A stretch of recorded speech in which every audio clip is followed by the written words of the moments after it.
அஸ்லாம் வலைக்கம் friends, welcome to நம்ம இல்லம். என் சிஸ்டர்ஸும் நானும் அம்மா வீட்டுக்கு லீவுக்கு போயிருந்தோம். இன்றைக்கி ஸ்பெஷலாக என்ன பண்ணலாம், மட்டனா சிக்கனா ஃபிஷ்ஷா அப்படின்னு சொல்லி நானும் என் சிஸ்டர்ஸும் பேசிகிட்டு இருந்தோம். அந்த ஊர் சைட்லாம் மட்டன் ஃபிஷ்லாம் வாங்கணுன்னா காலையில் வெள்ளனை வாங்கினா தான் ஃப்ரெஷ்ஷாக கிடைக்கும். ஆனால் நாங்கள் தூங்கி எழுந்திருக்கவே கொஞ்சம் லேட் ஆயிடுச்சு. டைம் பார்த்தீங்கன்னா 9:30 ஆயிடுச்சு. ஸ்கூல் லீவுனா சொல்லவே வேணாம். அதுவும் அம்மா வீட்டுக்கு போனோன்னா இந்த லீவ் டயத்தில் காலையில் எல்லாருமே லேட்டாக தான் தூங்கி எழுந்திருப்போம்.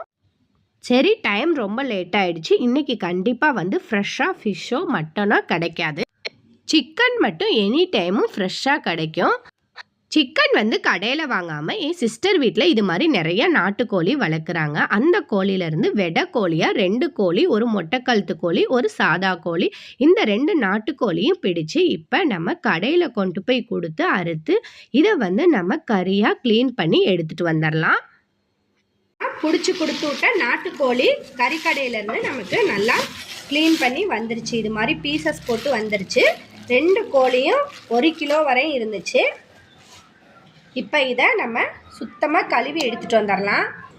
கறி பாருங்கள், நல்லா இது மாதிரி குட்டி குட்டி பீசஸாக இருக்குது. வெடைக்கோழிங்கிறனால நமக்கு இந்த மாதிரி தான் கறி இருக்கும்.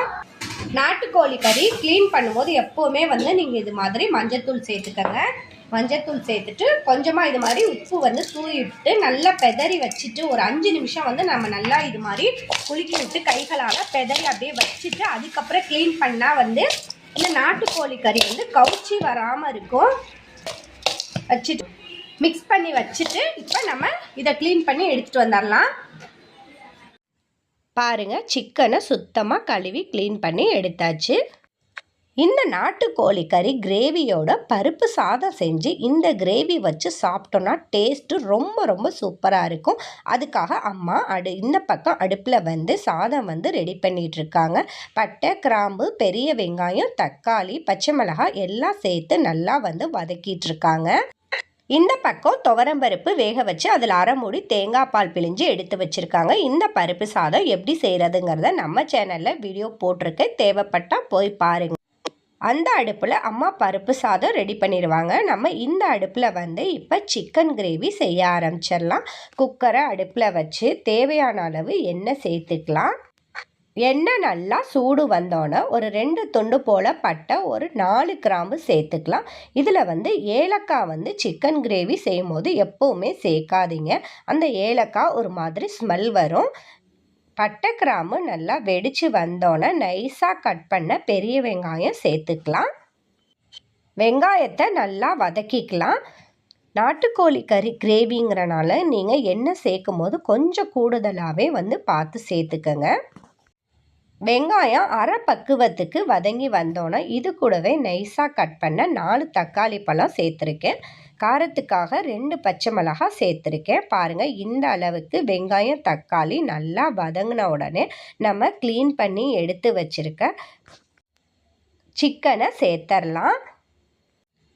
சிக்கனை சேர்த்ததுக்கப்புறமா அடுப்பை ஹையில் வச்சு தேவையான அளவு உப்பையும் சேர்த்துக்கலாம். இந்த சிக்கனை நல்லா வதக்கணும். எண்ணெயில் நல்லா வதக்குனாதான் நமக்கு கவுச்சி ஸ்மெல் வராமல் இருக்கும்.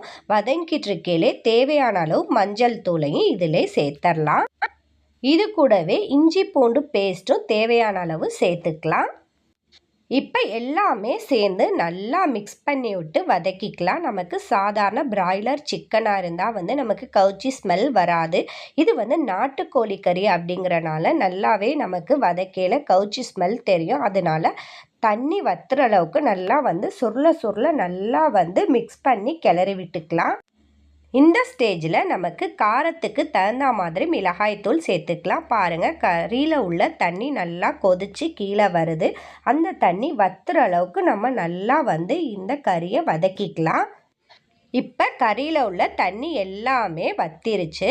இப்போ இந்த கறி வேகிற அளவுக்கு தேவையான அளவு தண்ணி சேர்த்துக்கலாம். இந்த நாட்டுக்கோழி கறி கொஞ்சம் டைம் எடுத்து வேகும். அதனால் பார்த்து கொஞ்சம் கூடுதலாக தண்ணி சேர்த்துக்கலாம். தண்ணி சேர்த்துட்டு நல்லா கிளறி விட்டுறலாம். இப்போ குக்கரை க்ளோஸ் பண்ணி ஒரு 3 விசில் விட்டு ஒரு 10 நிமிஷம் போல் சிம்மில் வேக வச்சு எடுத்துக்கலாம். இது வெடைக்கோழிங்கிறனால கொஞ்சம் டைம் எடுத்து வேகும். தண்ணி பத்தாட்டி நீங்கள் பார்த்து கொஞ்சம் அதிகமாக சேர்த்துக்கலாம். பாருங்கள் 3 விசில் விட்டு கறி நல்லா வெந்துருச்சு. இப்போ இதில் கடைசியாக வறுத்து நுணுக்குன மிளகுத்தூள் 1.5 ஸ்பூன் போல் சேர்த்துக்கலாம். மிளகுத்தூள் சேர்த்ததுக்கு அப்புறமா இது மாதிரி அடுப்பை ஆன் பண்ணி விட்டு நல்லா கொதிக்க விட்டு கிளறி விட்டுறலாம். நமக்கு இப்போ இந்த சிக்கன் கிரேவி தண்ணியாக வேணும்னா அப்படியே சதன்னு வச்சுக்கலாம். திக்காக வேணும்னா இந்த தண்ணியை நம்ம அடுப்பை ஹையில் வச்சு நல்லா வற்ற வச்சு எடுத்துக்கலாம். பாருங்க ரொம்ப டேஸ்டான நாட்டு கோழிக்கறி கிரேவி ரெடி ஆயிடுச்சு. இது மாதிரி நீங்களும் ட்ரை பண்ணி பாருங்கள். ரொம்ப டேஸ்ட் சூப்பராக இருக்கும். நமக்கு இந்த பக்கம் அடுப்பில் பருப்பு சாதமும் ரெடி ஆயிடுச்சு. இந்த பருப்பு சாதம் வச்சு அது கூட இந்த நாட்டு கோழிக்கறி கிரேவி வச்சு சாப்பிட்டோன்னா டேஸ்ட் ரொம்ப அட்டகாசமாக இருக்கும். இந்த வீடியோ பிடிச்சிருந்தா மறக்காமல் இந்த வீடியோவை உங்கள் ஃப்ரெண்ட்ஸ் அண்ட் ரிலேஷனுக்கு ஷேர் பண்ணுங்கள், லைக் பண்ணுங்கள்.